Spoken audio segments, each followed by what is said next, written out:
दोस्तों हमारे चैनल को सब्सक्राइब करने के लिए आप सब्सक्राइब के इस रेड बटन को ऐसे दबाएं और फिर सबसे पहले हमारी वीडियो प्राप्त करने के लिए इस बेल आइकन को ऐसे दबाएं। अपने ग्रुप में आप सभी का एक बार मैं तहे दिल से स्वागत करता हूं। जैसे आप सभी को पता है, मैंने इससे पहले भी हिंदी के टॉपिक से संबंधित बहुत ही इम्पोर्टेंट वीडियो अपने ग्रुप में भेजा है मैंने।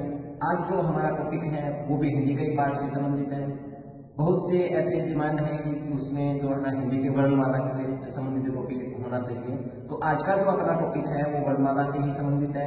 वर्णमाला के टॉपिक में अगर मेरे द्वारा कोई जानकारी गलत दी जाए या फिर इस तरह से कोई भी समस्या ऐसे आपको लगे कि ये बातें ठीक नहीं लग रही हैं तो अपने कमेंट बॉक्स में इसमें जरूर भेजिएगा। तो अगर अच्छी लगे तो इनको शेयर लाइक जरूर कीजिएगा और अपने दोस्तों से फ्रेंड सर्कल में भेज दिएगा, क्योंकि ये वर्ण से संबंधित बहुत ही इंपॉर्टेंट टॉपिक आता है। अगर कोई गलती हो जाती है तो कमेंट बॉक्स में कमेंट जरूर कीजिए और साथ साथ में जो है ना अपना ग्रुप का सबसे छोटा सदस्य होने के नाते अगर मेरे द्वारा कोई गलती होती है तो माफ कर दीजिएगा। तो अपना आज का जो टॉपिक है वो है वर्ण से।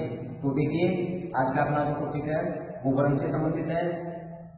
तो ये इसमें देखना, तो देखिए अपना जो टॉपिक है वो वर्णमाला से संबंधित है। बहुत अच्छे से आप सभी को पता है कि वर्णमाला का टॉपिक एचटेट के अंदर बहुत ही महत्वपूर्ण माना जाता है। इससे संबंधित ये जो अपना फर्स्ट क्वेश्चन है, देखिए वर्णमाला में सबसे पहले आपको ये पता होना चाहिए कि वर्ण किसे कहते हैं। परिभाषा में आप सभी ने ऐसा पढ़ रखा है कि वह छोटी से छोटी ध्वनि जिसके और अधिक टुकड़े न किए जा सके वो आपका वर्ण या अक्षर कहलाता है। यहाँ ध्यान रखना है, बहुत इंपॉर्टेंट क्वेश्चन बनता है कि वर्ण या अक्षर कहलाता है। अक्षर आप ऐसे बुकों में पढ़ते हैं हम सब, परंतु यहाँ पर आप इसका अंतर समझ लीजिए। केवल आपको यहाँ अंतर समझना है और वो अंतर है क्या ये ध्यान रखना है। जैसे वर्ण किसे कहेंगे और अक्षर किसे कहेंगे ये अंतर मैं आपको समझा देना चाहता हूँ। देखिए जैसे मान लीजिए कमल शब्द है, यहाँ आपको इसका वर्ण विच्छेद करना है तो हम कैसे करेंगे? क प्लस ए प्लस क प्लस ए प्लस में प्लस ए प्लस में प्लस ए। कहने का मतलब है कि यहाँ से इनको स्वर रहित कर दिया जाता है और ए जो अपना स्वर है ये बाहर लिख दिया जाता है। अब ध्यान देने वाली बात ये है, और यहाँ देखिए अक्षर, अक्षर में मैंने लिखा क प्लस में, तो यहां पर आप अच्छे से समझ सकते हैं कि मैंने यहां देखिए इनसे छोटा नहीं कर सकते आप। कैसे? इसको और छोटा नहीं कर सकते, इसको और छोटा नहीं कर सकते, इसको और छोटा नहीं कर सकते, परंतु हम इसको और छोटा कर सकते हैं। यहाँ अनंत लगा करके वापस ऐसा रूप प्रदान कर सकते हैं। तो इसमें ये ध्यान देने वाली बात है कि इसके अंदर जो है क प्लस मैं प्लस ले, इसका मतलब ये हुआ कि ये अक्षर है, इसको हम और छोटा कर सकते हैं, वो तो अक्षर है। और जिसको हम और छोटा नहीं कर सकते वो सार्थक खंड ध्वनियां हैं, जिनको और छोटा नहीं किया जा सकता वर्ण कहलाता है। तो यही एचटेट के अंदर पूछा जाता है सबसे इंपॉर्टेंट क्वेश्चन की भाषा की जो सबसे, देखिए अब ये क्वेश्चन यही आ गया कि भाषा की सबसे छोटी इकाई क्या है। जैसे मैं यहाँ ऑप्शन लिखता हूँ कि भी एक वर्ण अक्षर और एक लिख देता हूँ, जैसे वाक्य एक लिख दिया मैंने, क्या वाक्य, वर्ण अक्षर और वाक्य लिख दिया। तो अब इसमें ध्यान देने वाली बात ये है,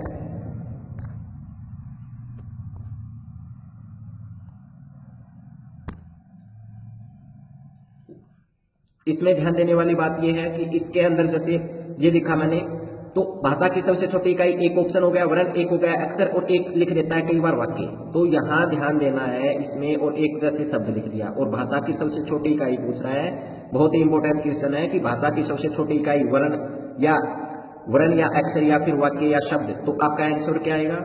वर्ण आ जाएगा। तो यही क्वेश्चन है कि भाषा की सबसे छोटी जो इकाई है वो वर्ण कहलाती है। बहुत ही इंपॉर्टेंट क्वेश्चन है, अंडरलाइन रखना है इसको। दूसरा जो है भाषा की लघुत्तम व सार्थक इकाई, दूसरा प्रश्न आता है एचटेट के अंदर बार बार पूछे जाने वाला क्वेश्चन है कि भाषा की सबसे छोटी या लघुत्तम व सार्थक इकाई, भाषा की लघुत्तम व सार्थक इकाई है वो क्या होगी? आपकी वाक्य होगी। विशेष ध्यान रखना है इस बात का दोस्तों। अब अगला जो क्वेश्चन है देखिए, अब आ जाते हैं हम वर्णमाला पर कि वर्णमाला कहेंगे किसे? वर्णमाला किसे कहेंगे?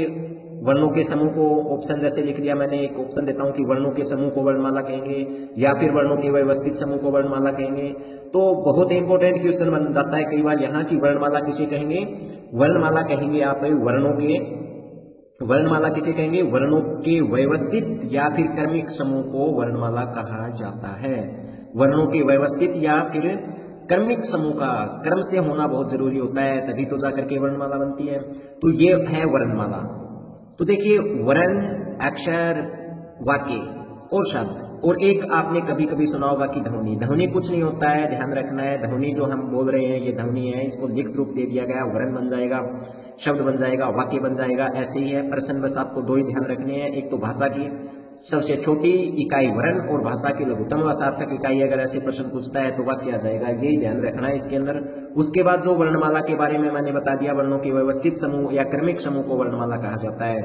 अब बात आती है कि वर्णमाला को देवनागरी लिपि में दो प्रकार के वर्ण होते हैं, दो भागों में बांटा है। एक देखिए स्वर होता है, एक व्यंजन होता है। आप इसको केवल समझते रहिए, सुनते रहिए, अपने आप दिमाग में बात आ जाएगी। इतना विशेष टॉपिक है ये जरूर, पर इतना हार्ड नहीं जितना हम मानते चलते हैं। तो देखिए इसमें सबसे पहला अपना जो क्वेश्चन आता है स्वर, और एक होता है व्यंजन। तो देखिए स्वर और व्यंजन दो भाग बना दिए, कोई दिक्कत नहीं है। अब इसमें आपको ध्यान ये रखना है कि स्वर किसे कहेंगे। सबसे फर्स्ट क्वेश्चन यही बनता है कि स्वर किसे कहेंगे।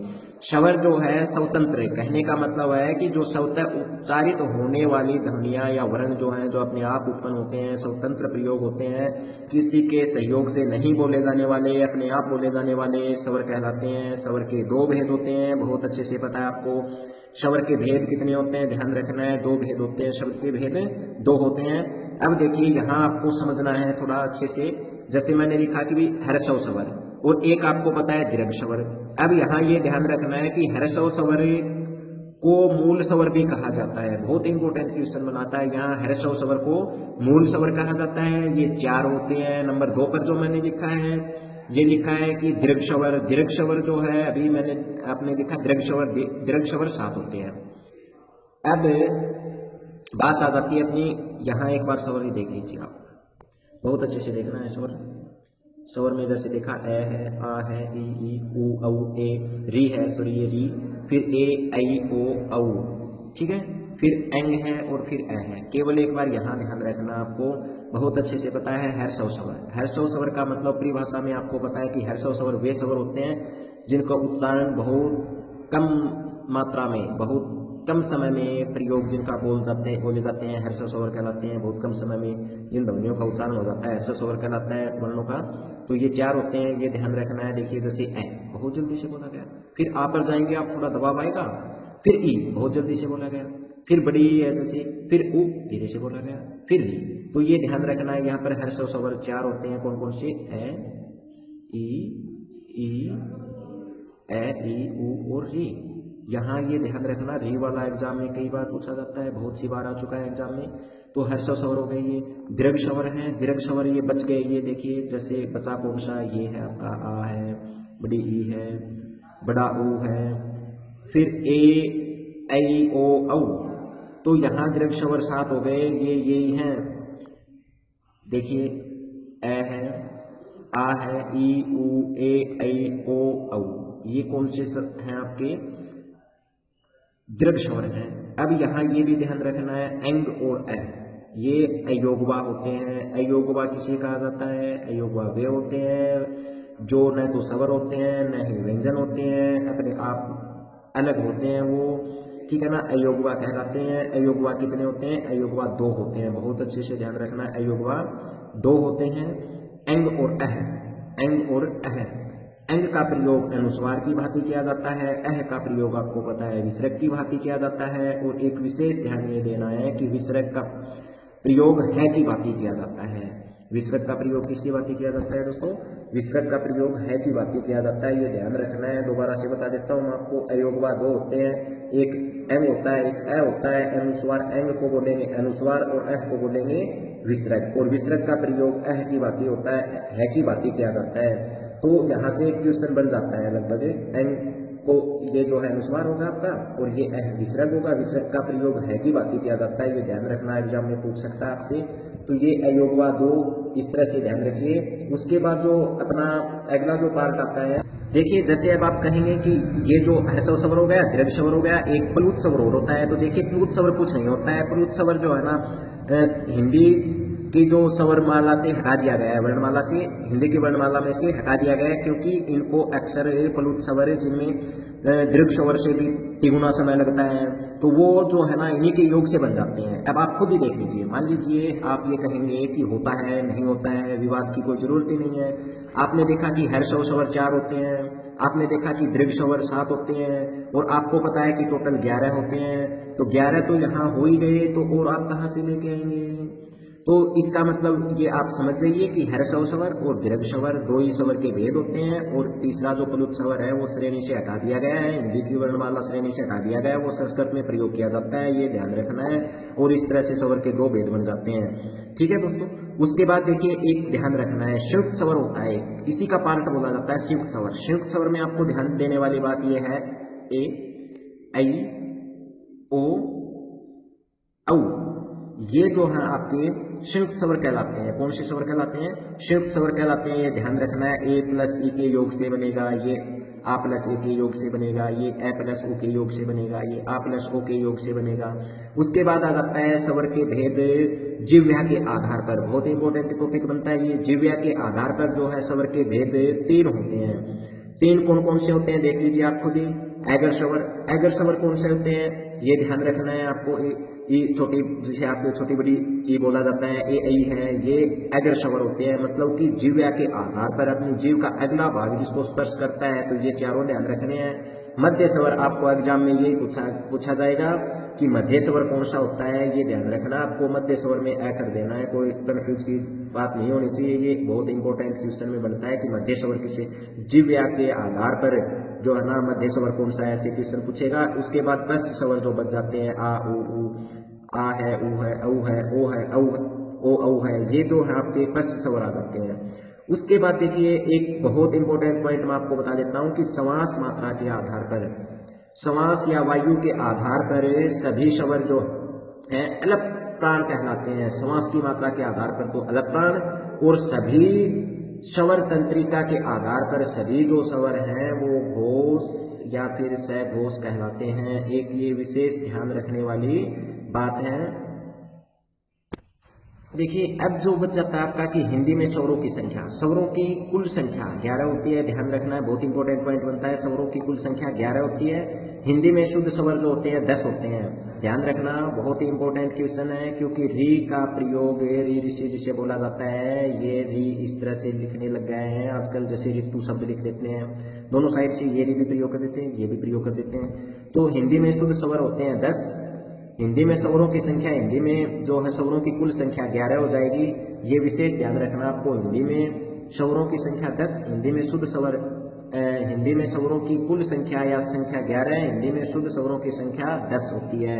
और एक और ध्यान रखना है, ए की कोई मात्रा नहीं होती है। तो इस तरह से स्वरों की कितनी मात्राएं होती है स्वरों की, ये ध्यान रखना है। स्वर जो है इसकी 10 मात्राएं हो जाएंगी, ए की कोई मात्रा होती ही नहीं है, तो 9 मात्राएं हो जाएंगी। सॉरी, कितनी मात्राएं हो जाएंगी? 9 मात्राएं हो जाएंगी। तो ये स्वर का टॉपिक है। अब अगला जो टॉपिक है अपना, ये होगा व्यंजन का टॉपिक। ध्यान रखना है इसमें व्यंजन में कोई समस्या नहीं है कि स्वरों की सहायता से जो बोले जाते हैं उन्हें व्यंजन कहा जाता है। परिभाषा पूछेगा नहीं। और ये जो मैं चार्ट जो बनाने जा रहा हूँ, बनाया दिखाया गया आपको, इसको बहुत अच्छे से समझना है। मैं जैसे बोलता जा रहा हूँ केवल आपको उसी पर ध्यान रखना है। अगर कहीं दाएं बाएं आपने ध्यान दिया इसमें तो आपका टॉपिक क्लियर नहीं हो पाएगा, क्योंकि मैंने एक ही चार्ट में बहुत से क्वेश्चन कन्फर्म करने की कोशिश की है। आशा करता हूं कि मेरे द्वारा दी गई जानकारी आपको अच्छी लगेगी जरूर। देखिए सबसे पहले आपको ये ध्यान रखना है, ये जैसे चार्ट बना, यहाँ वर्ण आपको पहले आना चाहिए। कै वर्ग है, च वर्ग है, टै वर्ग है, टै वर्ग है, पै वर्ग है। फिर ये कैसे, ये कहने का मतलब ये है, आपको ये ध्यान रखना है कि कैसे लेकर के मैं तक, कैसे लेकर के मैं तक के ये जो है स्पर्श व्यंजन होते हैं। देखिए मैंने इधर लिखा हुआ है कि स्पर्श व्यंजन कितने होते हैं। स्पर्श व्यंजन है ये कैसे मैं तक 25 हो जाएंगे।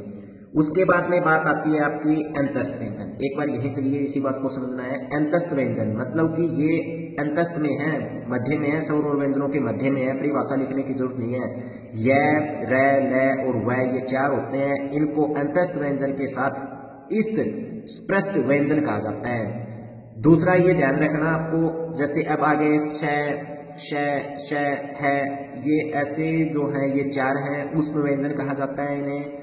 और साथ ही साथ उष्म संघर्षी व्यंजन या इस्त विवर्त इस्त विवर्त व्यंजन कहा जाता है, इनको ध्यान रखना है, इस्त विवर्त व्यंजन कहा जाता है। उसके बाद में आ जाते हैं अक्षय, त्रय, ज्ञ और श्रय। ये आपको पता है 4 हैं, ये संयुक्त होते हैं। संयुक्त में आपको विशेष ध्यान देने वाली बात यह है कि कै प्लस स के योग से अक्षय बनता है, तय प्लस रय के योग से त्रय बनता है, जय प्लस य के योग से ज्ञ बनता है, स प्लस रय के योग से श्रय बनता है। कई बार इनको ऐसे भी लिख देते हैं, तो बात वही है, इनमें सोचने की जरूरत ज्यादा नहीं है। इनमें एक एचटेट में एग्जाम में ये पूछता रहता है कि संयुक्त व्यंजन कौन सा है, नहीं है, इनका वर्ण विच्छेद कैसे होगा, किन दो के योग से बना है, ऐसा क्वेश्चन एग्जाम में पूछा जाता है।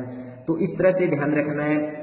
आपके स्पर्श व्यंजन 25 हो जाएंगे, अंतस्थ व्यंजन है, उष्म व्यंजन है, उष्मा प्रयोग की जाती है, इसमें निकलती है, तो ये ध्यान रख लीजिए आप। उसके बाद में आपको ये ध्यान देना है, देखिए यहाँ च, जय और झय मैंने लिखा है स्पर्श संघर्षी या सपृष्ठ संघर्षी व्यंजन कहा जाता है इसे। पिछली बार एचटेट में इसके बारे में आ गया था, तो ये ध्यान रखना है। पिछली बार एचटेट में 1 नंबर यहाँ से उठा गया था, तो ये ध्यान रखिए। चय वाला जो चय वर्ग है ये आपका स्पर्श संघर्षी या सपृष्ठ संघर्षी कहलाता है दोस्तों, ये ध्यान रखना है, बहुत इंपॉर्टेंट क्वेश्चन बनता है। सपृष्ठ या फिर सपृष्ठ संघर्षी कहलाता है चय वर्ग, विशेष ध्यान रखिए, दोबारा कहीं एग्जाम में ना आ जाए। उसके बाद दूसरा ये ध्यान, उसके बाद जैसे आपको पता है कि प्रत्येक वर्ग का पंचम अक्षर नासिकीय कहलाता है, तो मैंने यहाँ नासिकीय लिख दिया है। प्रत्येक वर्ग का पंचम अक्षर है, जैसे ये नासिकीय हो गए। उसके बाद में 1% ये ध्यान रखना है, मैं बताने जा रहा हूँ आपको उच्चारण स्थान इनका। इसी चार्ट के माध्यम से सारे का क्लियर कंफ्यूज जो है वो दूर हो जाए, आपकी आशा करता हूँ मैं ये। तो यहाँ मैंने देखिए एक साइड में लिखा है कि ये कंठ है, तालु है, मूर्धा है, ठीक है ना, दंते है। ये स्पर्श व्यंजन मैंने यहाँ, इसका मतलब ये तीर का मतलब ये कि कैसे लेकर के मैं तक जो है ये स्पर्श व्यंजन, और ये 25 है, परंतु इसी में मैंने एक पार्ट में डाल दिया कि यहाँ एक देखिए कंठ है या कंठ कह सकते हैं इसको, तालु या तालव्य कह सकते हैं, मूर्धन्य कह सकते हैं। तो ये ध्यान रखना है। उच्चारण स्थान में कहने का मतलब है कि कै वर्ग, इसका मतलब ये है कि कै वर्ग जो है, कै वर्ग इसका मतलब क्या हुआ समझना, कै वर्ग जो है इसका उच्चारण स्थान है कंठ से। आप इनमें कंफ्यूज न होइए प्लीज, आप अपना कंठ ध्यान रख लो भाई, अपना कंठ है ना, कंठ आपको अच्छे से पता है कि अपना कंठ कहाँ है, तो कैसे कंठ कर देना है आपको। उसके बाद में चय वर्ग आता है भाई, चय वर्ग का मतलब है, ये ध्यान रखना है, तालव्य से। टय वर्ग का मतलब है, टय वर्ग है, इसका मतलब ये ध्यान रखना है, ये मूर्धन्य या मूर्धा है, ठीक है। आपको अच्छे से पता है अपना कर्म की पहले कंठ आएगा, उसके बाद तालु आएगा, फिर मूर्धा आएगा, अच्छे से पता है। मूर्धा आपको पता है, मसूड़ा नहीं बोलते, मसूड़ा जिसको बोला जाता है वो मूर्धा कहलाता है, उसे मूर्धन्य कह देते हैं। कंठ के बाद में आपको अच्छे से पता है अभी तालु नहीं बोलते कि बच्चे का तालुए पर लग जाएगी, छोटा बच्चा होता है, आप सभी को पता ही है, छोटे बच्चे का भैया नहीं बोलते कि यहाँ जिला स्थान सा है, ये ध्यान रखना है कि बच्चे के तालु में न लग जाए, तो कंठ के बाद तालु आता है, कंफ्यूज होने की क्यों जरूरत है इसमें। और ये अच्छे से पता है कि ये मूर्धा आता है, तालु के बाद मूर्धा, ये नहीं बोलते भाई मूर्धा मसूड़ा चुन गया है। मसूड़ा चुनने का मतलब क्या है, दांतों के ऊपर वाला स्थान है, तो उसे मूर्धा बोलेंगे आप। फिर देखिए दांतों के ऊपर वाले स्थान से मसूड़े के बाद में आपको पता है अच्छे से दंत आता है, और दंत के बाद में आपको पता है ओठ आ जाते हैं, विदेशी भाषा में बोलते हैं ना ओठ, तो ये ओष्ठ हो गया। तो ये क्रम ध्यान रख लो, एक तो आप कंठ, तालु, मूर्धन्य, दंते और ओष्ठ, ये क्रम ध्यान रख लोगे तो अपने आप अपने पर समझो आपकी कंठ आएगा, कंठ के बाद तालु आएगा, तालु के बाद मूर्धा आएगा, मतलब मसूड़ा आएगा, मसूड़े के बाद दांत आएंगे, दांत के बाद ओठ आएंगे, तो इनमें कंफ्यूज होने की जरूरत नहीं होगी। इधर एक ये ध्यान रख लो कि कै वर्ग के बाद चय वर्ग आता है, चय के बाद तय आता है, तय आता है, फिर प आता है, और यहीं से एग्जाम में आता है। इन दोनों वर्गों में से चय और तय में से एग्जाम में आएगा, ध्यान रखना है स्टेट में अब की बार चय और तय में से। तो ये ध्यान रखिए आप, इसका मतलब ये हुआ कि भाई तय वर्ग है, तय वर्ग का उच्चारण स्थान है मूर्धा है, तय वर्ग का उच्चारण स्थान दंत है, तय वर्ग का उच्चारण स्थान ओष्ठ है। परंतु आजकल एग्जाम में ये न पूछ करके ऐसे पूछने लग गया कि भाई स का उच्चारण स्थान बताइए। जो आप हम तीनों स एक साथ बोल जाते हैं ना, ये श, इनका विशेष ध्यान रखना है। इनमें देखिए कैसे याद रखना है आपको इन तीनों स का। जैसे आप उच्चारण करेंगे भी कै वाला टॉपिक मैंने खाली छोड़ दिया, कै वर्ग आपको कुछ नहीं करना है कैसे, क्योंकि पहले में 5 थे, 5 वर्ग थे ना, 5 बाई 4 के इस तरह से, तो ऐसे 5 आ रहे थे, 1 2 3 4 5, परंतु ये स आप देख रहे हैं कि ये 4 में आ जाते हैं और ये वर्ग 5 बन जाते हैं। तो एक वर्ग आप खाली छोड़ दीजिए, कंठ को खाली छोड़ देंगे। फिर ये ध्यान रखना है भाई पहले कौन सा सा आता है। बोलते थे ना कि भाई आजकल देखें तो ये वर्ग लिख नहीं सकते वर्ण, परंतु इसमें ये ध्यान रखना है कि सबसे पहले स आता है, दब्बे वाला स, लिखने में गलती नहीं करना, याद रखना है। पहले दब्बे वाला सा आता है, फिर पेट पाट सा आता है, फिर सड़क वाला सा आता है, ऐसे याद रखते थे ना, तो वो आपको याद रखना है। और फिर यहाँ जचाते रहिए आप, कंठ को खाली छोड़ दीजिए, क्या आएगा, तालु आएगा। तालु में ये लिख दिया मैंने स, फिर उसके नीचे स जचा दीजिए, फिर स जचा दीजिए, तीनों से आपने रख दिए और अब इसका उच्चारण स्थान बना दीजिए। स वर्ण का उच्चारण स्थान तालु आ जाएगा, तालव्य, ये तालव्य स कहलाएगा, मूर्धन्य स कहलाएगा, दंते स कहलाएगा। बताओ कोई दिक्कत हो तो इसमें स तीनों स दोबारा बता देता हूँ, ये स्थान छोड़ देना आपको और ऐसे कैसे जताते जाना है। इसी तरह से ये स्थान हम छोड़ देंगे, यह के लिए भी कंठ का स्थान ही छोड़ दो, और यह शुरू में ये आता है, फिर आता है, फिर आता है, तो ऐसे जता दो आप। र आ जाएगा, यह आ जाएगा, यह को तालव्य यह बोला जाएगा, उच्चारण स्थान इसका यह का उच्चारण स्थान तालु हो जाएगा, र का उच्चारण स्थान मूर्धन्य हो जाएगा, ल का उच्चारण स्थान दंते हो जाएगा। फिर देखिए इधर कम आता है एग्जाम में, फिर भी आप देख लीजिए ए आ और आगत और विसर्ग। इसका मतलब ये है कि आपको ये ध्यान रखना है, ये उच्चारण स्थान है और इसका उच्चारण स्थान हो जाएगा भाई कंठ से। क वर्ग में आ गया, क में आ गया तो कंठ ही बनेगा। ई है इसका उच्चारण स्थान च वर्ग, मतलब च वर्ग के साथ कौन सा जोड़ना है आपको, यहाँ तालु से आ जाएगा। री है, जैसे री लिखा अभी आपने, री है, इसमें ध्यान रखना है, री का उच्चारण स्थान मूर्धन्य आ जाएगा। फिर ये खाली स्थान छोड़ दीजिए आप दंते को, और ये जो है पैसे को ले जाते हैं, वो पैवरक का मतलब है कि ओष्ठ से आ जाएगा। उसके बाद में इस तरह से आगे, उसके बाद में आपको ध्यान रखना है, ये हो गया आपकी जैसे ए आ ई उ औ और री का उच्चारण स्थान हो गया। उसके बाद आता है ए आई कंठ तालु है, ये ध्यान रख लो। ओ औ है कंठ ओष्ठ है, वह है दंत ओष्ठ है। वह क्या होगा, देखिए ऊपर आपने लिखा ही नहीं ना, इसीलिए नहीं लिखा क्योंकि वह का उच्चारण स्थान दंत ओष्ठ होता है जो है भी नहीं लिखा, स 3 स लिख दिए थे, एक बच गया था, तो इसका मतलब है सवर तंत्र है, ये सवर यंत्र है। अलीजिव्या से बोला जाता है, इसका उच्चारण स्थान अलीजिव्या मिलेगा, अलीजिव्या नहीं मिलेगा तो ये कंठ में चला जाएगा भाई, ध्यान रखना है। अगर अलीजिव्या ऑप्शन में नहीं आता है तो इसका उच्चारण किस में आएगा, कंठ कहलाएगा, ये है। अगर नहीं होता है तो अगर सवर यंत्र अलीजिव्या में से ऑप्शन आता है तो ये फिर इसी का आंसर बनेगा। उसके बाद ये ध्यान रखना है भाई, कै ग ज और फै ध्वनियां जो है अरबी भाषा की हैं और इन्हें ऊष्म संघर्षी व्यंजन कहा जाता है। ये ध्यान रखना है, ऊष्म संघर्षी व्यंजन कहा जाता है इन्हें, विशेष ध्यान रखिए आप। उसके बाद दूसरा देखिए, एक और यह और जो वह है, ये वह को इष्ट स्पृष्ट या फिर अर्ध स्वर कहा जाता है इन्हें, और इन्हें संघर्षहीन व्यंजन भी कहा जाता है। ध्यान रखना है दोस्तों, अचटेट में यहाँ पीजीटी लेवल के क्वेश्चन आएंगे, यहाँ से यह और वह को अर्ध स्वर कहा जाता है और इनमें संघर्षी व्यंजन भी कहा जाता है, इसे इष्ट स्पृष्ट भी कहा जाता है। उच्छित व्यंजन देखिए, उच्छित है, उच्छित विकसित द्विगु व्यंजन या ताड़नजात व्यंजन, ड और ठ, जैसे सड़क बोलते हैं ना, ओढ़नी बोलते हैं, वहां जो प्रयोग होते हैं वो है, उनको नाम दिया गया है। ये एक ही बात है, उच्छित विकसित द्विगुण या फिर ताड़नजात, ये व्यंजन होते हैं, ये दो होते हैं, ये दोनों ध्यान रखना है। उसके बाद में आ जाता है प्रकंपित, यहां ध्यान देना है, प्रकंपित या लुंठित ये होता है आपका र, ये ध्यान रखना है। पीजीटी लेवल में बहुत बार पूछा गया क्वेश्चन है, प्रकंपित या लुंठित व्यंजन र होता है। जिव्या, इसकी परिभाषा अगर पूछता है तो वो वे वर्ण जिनको उच्चारण में जो जिव्या 2-3 बार जो है ना अटक्के लगती है या झटका लगता है, ऐसे जिसे बोला जाता है ना, कंपन होता है, ऐसे याद रख लेना। जिव्या जो 2-3 बार जिव्या में कंपन होता है, वो कौन से होते हैं, प्रकंपित या लुंठित कहलाते हैं। पार्श्विक मतलब होता है लय, पार्श्विक कौन सा है, लय है, और इसका परिभाषा हो जाएगी भाई, जिव्या का अगला जो भाग है मसूलों को छूता है और पार्श्व आसपास से हवा निकल जाती है, तो क्या होगा, पार्श्विक लय हो जाएगा। अब बात आ जाती है, बहुत कंफ्यूज्ड क्वेश्चन बनता है, ये आपको बहुत अच्छे से ध्यान देना है कि हिंदी में वर्ण 44 है, हिंदी में जो वर्ण है ये ध्यान रखना है दोस्तों। हिंदी में वर्ण आपको बहुत अच्छे से पता है कि वर्ण जो है, वर्णमाला में वर्ण जो है ये 44 होते हैं, या वर्णमाला में वर्णों की जो संख्या है 44 होती है। 11 स्वर और 11 और 33 व्यंजन, तो हिंदी में वर्णमाला में, हिंदी के वर्णमाला में वर्णों की संख्या अगर पूछता है 44 आ जाएगी। लेखन या फिर वर्णों की कुल संख्या पूछता है तो दोस्तों 52 या 48 में से कई बार ऑप्शन दोनों में से एक मिल जाता है, तो आपको ध्यान रखना है। अगर दोनों आते हैं तो आपको 52 करना है, नो डाउट क्लियर होनी चाहिए बात। अगर 52 भी देते, 44 भी देते, 48 भी देते और लेखन के आधार पर कुल संख्या पूछता है तो आपका आंसर 52 आएगा, या फिर इन दोनों में से कोई एक ऑप्शन मिलेगा, राइट होगा। आप खुद समझ लीजिए इस बात को कि 11 स्वर होते हैं, प्लस 33 व्यंजन हो गए, प्लस 4 संयुक्त व्यंजन हो गए, प्लस 2 उच्छिष्ट व्यंजन हो गए और फिर 2 अयोगवा हो गए। टोटल जोड़ दीजिए आप 11, 33, 4, 2 और 2, इस तरह से टोटल योग बन जाएगा 52। अगर इन 2 को हटा दें आप उच्छिष्ट को तो बन जाएंगे कितने, 48। तो गलत नहीं कह सकते कि लेखन वर्णमाला में वर्णों की कुल संख्या अगर आती है तो क्या आएगी, 52 आना है। ध्यान रखना है, बहुत इंपॉर्टेंट क्वेश्चन बनता है, 52 आ जाएगी। और ये ध्यान रखना है 52 ऑप्शन में नहीं है तो 48 आ जाएगा, और वर्णमाला में वर्णों की संख्या पूछता है तो 44 आएगी। दोस्तों ये विशेष ध्यान रखना है इन पॉइंटों का।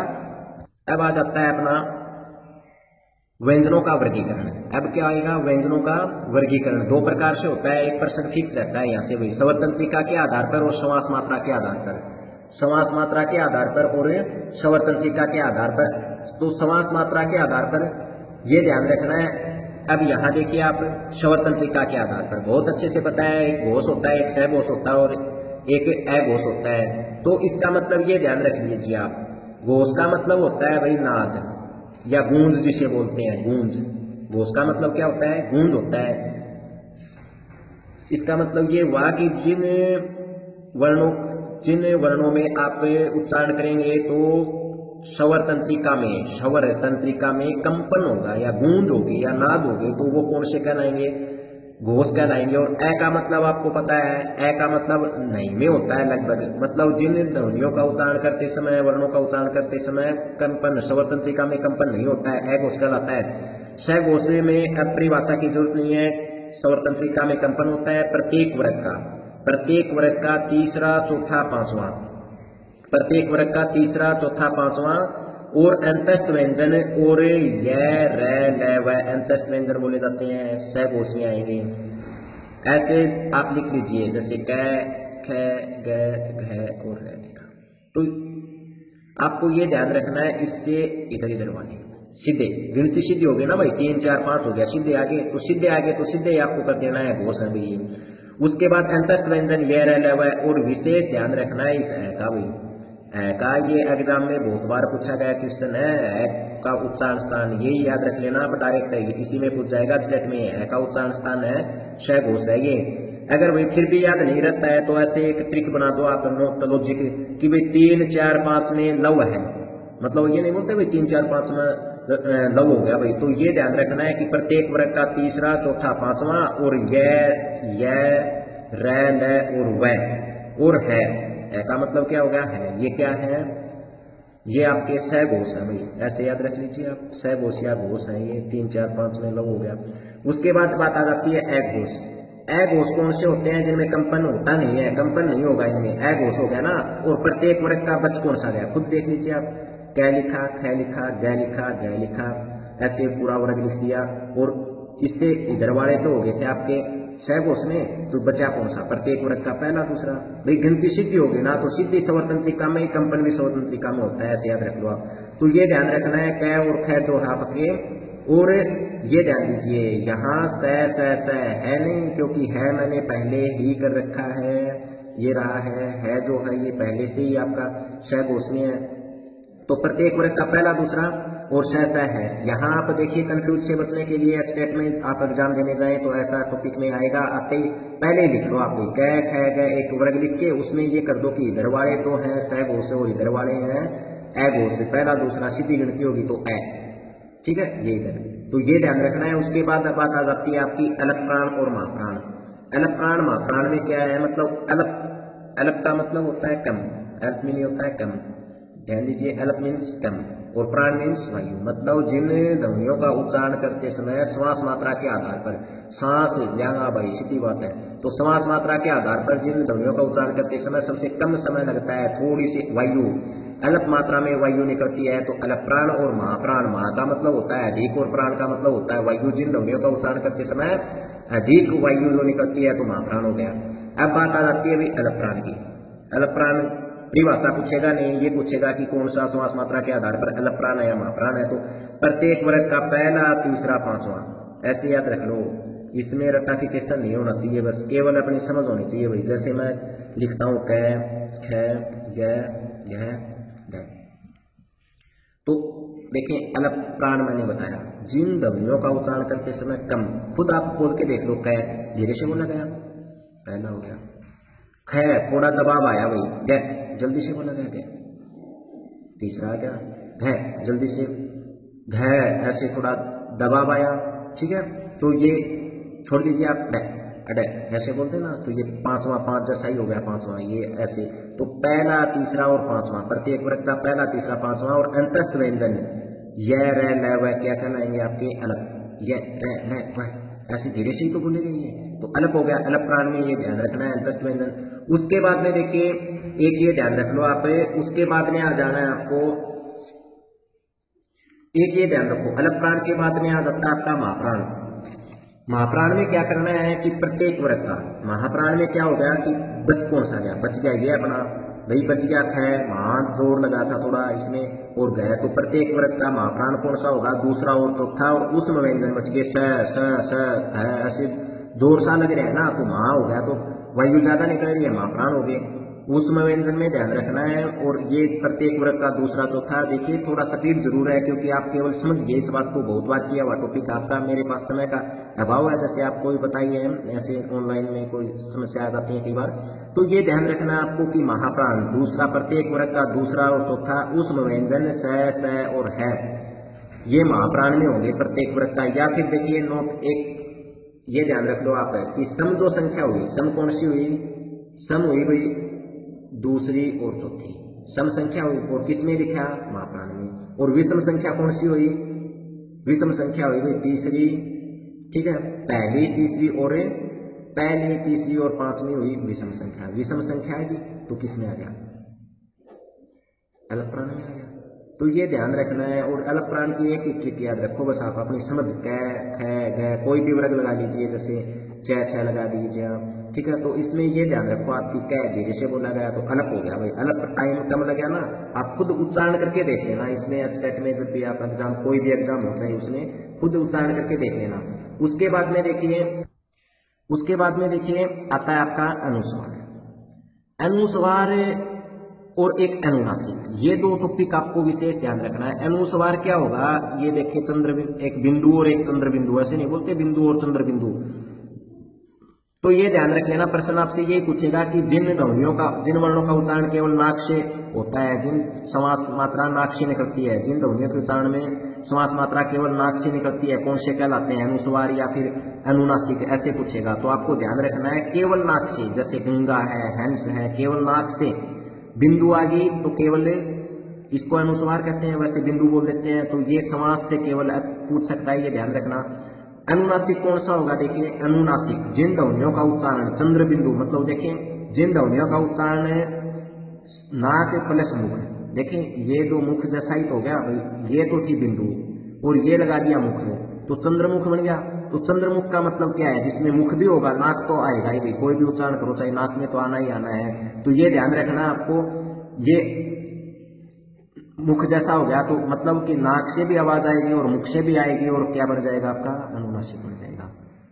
इस पॉइंट देखिए, जैसे आंख है, ऊंट है, चांद है, तो इस टॉपिक पर आप विशेष फोकस रखिए, इसको समझने की कोशिश कीजिए। थोड़ा रटाफिकेशन करना नहीं है, केवल अपने आधार पर समझ की बात है भाई, इसमें और कोई ट्रिक लॉजिक कुछ नहीं लगाना, आपको केवल समझना है। इससे संबंधित क्वेश्चन एग्जाम में क्योंकि बार बार पूछा जाता है, ये ध्यान रखना आपको कि अनुस्वार किसे कहेंगे और अनुनासिक